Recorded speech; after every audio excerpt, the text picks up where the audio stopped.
Hey there. So here we are, week 1, complete surrender.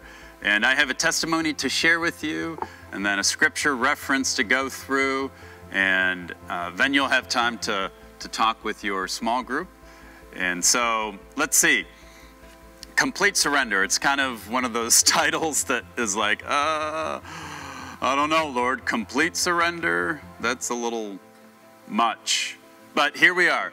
The Lord is calling us to press into Him, to be more faithful followers. And so I want to encourage you first with a little story from my background. So years ago, when I was first a brand new believer,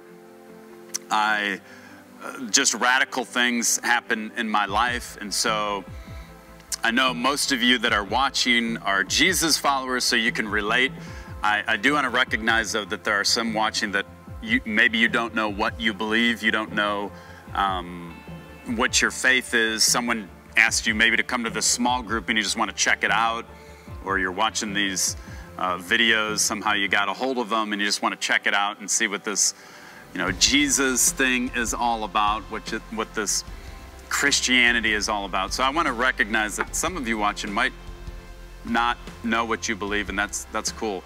But I think most of you watching at Mount Zion here are Jesus followers, and you can remember back to the time when you first became a believer.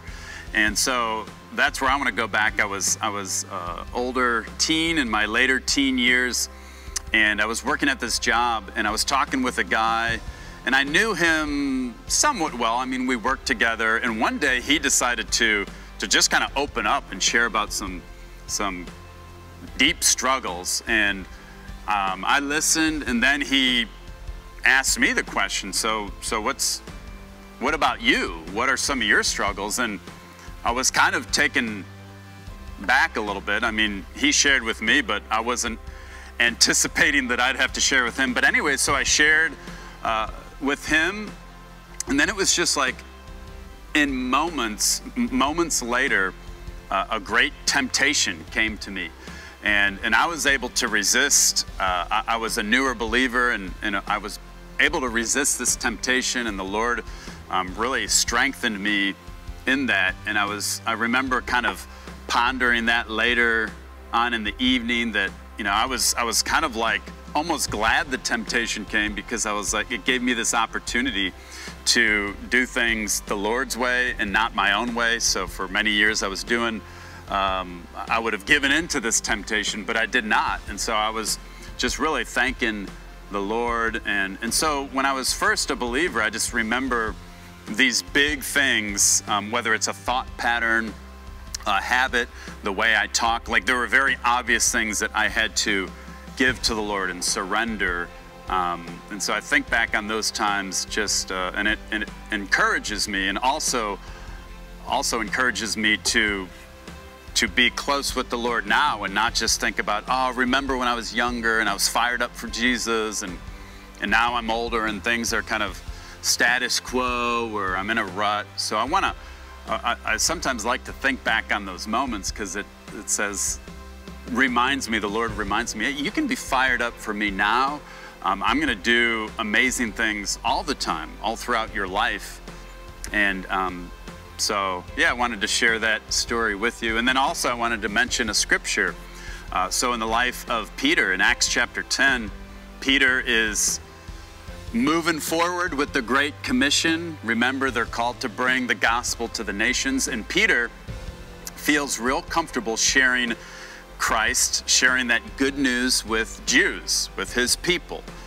Peter was Jewish, and the Lord comes to him in a dramatic fashion, in this vision, and basically he's saying to Peter, look, I want you to share with Gentiles too.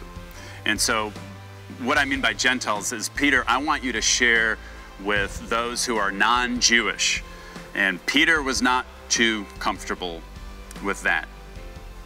So maybe there are things in your life where you're a Jesus follower and he's calling you to this certain path, or a different thought pattern, or a different action, and you're like, Lord, I'm just not comfortable with that. And God is telling you to go in this direction, but you think it's just too difficult. I can't forgive that person. I can't love those people. I can't give that. You know, we make up these reasons because it's just too uncomfortable and too painful maybe to surrender our will. And so Peter, he does though. He's obedient, and it's an awesome story, so check it out in Acts chapter 10. He's obedient, and what does he get to see? He gets to see this Roman man and his whole family and friends like come to know the Lord, and they all accept Christ, and it's just this amazing story. And I can only imagine what that did to Peter moving forward. He probably felt so much more confident in the Lord's ways, because he could have said, no, I'm not going to that guy's house. Like, Peter had to get up and walk to this guy's house. He had to make that effort. And so maybe the Lord is calling us to make the effort in some way, shape, or form. And we have choices to make. We can choose to surrender, to give up, or we can choose to do things our own way.